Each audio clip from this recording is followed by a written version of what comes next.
Welcome to another edition of the virtual reading of the Tale of Hexagon City with the author, Kehinde Adenego. We appreciate your comments, your feedbacks, and even your call till date, and you are always appreciated. We shall continue from where we stopped after this time out. Hello guys, have you heard about a new book titled The Tale of Hexagon City? The Tale of Hexagon City is not just an ordinary storybook, but educative, inspiring, and informative. A city initially ruled by strangers and city-generated resources, and later ruled by indigenous kings who later turned the table against indigenous. The experience was unpalatable in the sequence of kingship ruled by the city banker, and the rest is a story as a news. Thank you for joining us, and we quite appreciate. We will start from where we stopped the last time, and I quite understand that you are there looking forward to again for another fantastic edition of the virtual reading of the Tale of Hexagon City with the author. We begin with chapter 3, which is political geometry.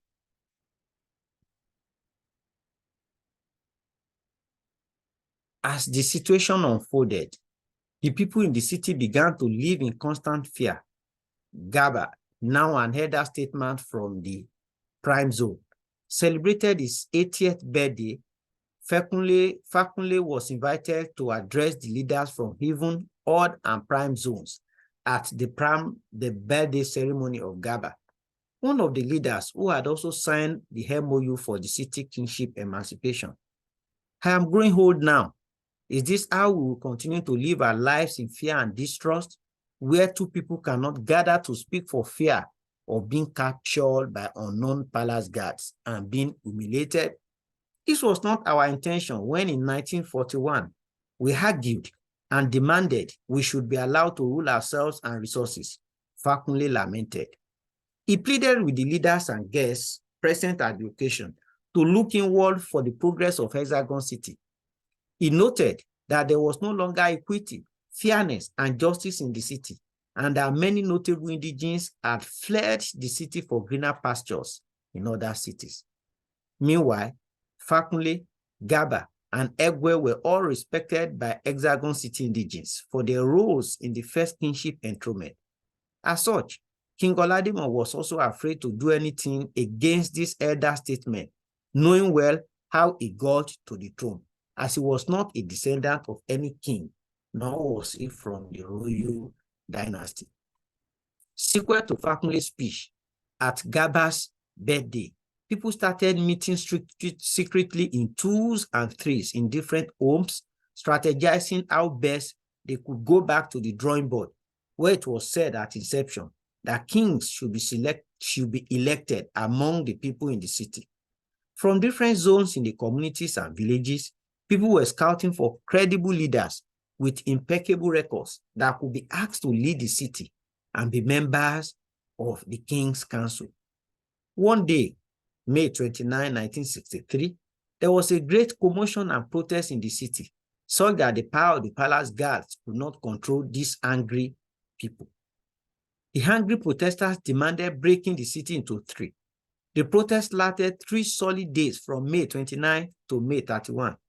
This protest attracted the attention of neighboring cities and real world leaders who had to sound a note of warning to King Oladimo that if he would continue to enjoy a symbiotic relationship with other cities and external bodies, he should allow the culture of the city to prevail by leaving the throne so that the people could elect their king from their royal families. King Oladimo considered the appeal as very instructive and good enough, but gave conditions before he would leave the throne.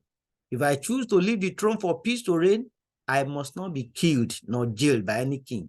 My family must be protected, and all the wealth I have gathered must not be tampered with by any new king, Olademo requested. The people of the city considered his request, and this was acceptable to real world leaders in other cities who intervened. Consultations continued, and meetings were going on underground as to who could be asked to lead the people. While this was going on, some of the leaders remembered the bold community leaders, Shidume and Ayeni, who have been imprisoned in the palace guard rooms as good enough. They would be released for Ayeni to be made the king, since he had all the qualities to become king in the city.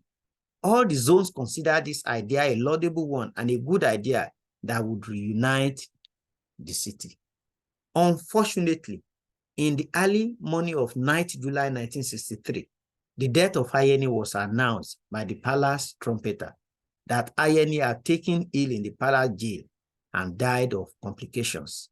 This sad news brought coldness to the heart of many people. The people in the city were afraid and became troubled. Others were thinking it could be a ploy for King Olademo to sign an agreement to leave the throne and now use the opportunity to threaten those who would want to contest as king. We'll stop here today and we'll continue from here where we stop next time. I want to believe you are enjoying the virtual reading of the tale of Hexagon City with me. Well, you may not want to sit down alone and be reading the interesting book, but reading together is a good idea. And I want to appreciate you all for your comments, for your feedbacks, and even your calls, your text messages. Thank you. See you. God bless you. We quite appreciate you all.